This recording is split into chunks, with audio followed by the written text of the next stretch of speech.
ఓం శ్రీ గురుభ్యో నమః. ఓం నమో భగవతే శ్రీ రమణాయ నమః.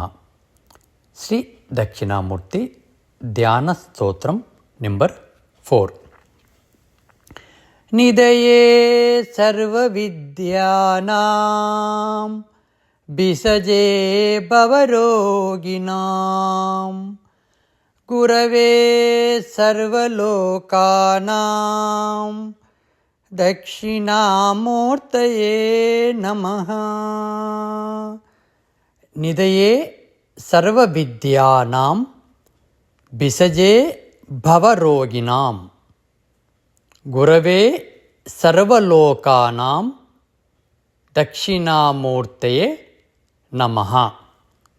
దీని యొక్క అర్థము: సమస్త జ్ఞాన భాండాగారము, సమస్త లోక రోగ నివారిణి, సకల లోకాలకు గురువైన దక్షిణామూర్తికి నా నమస్కారములు. Thank you.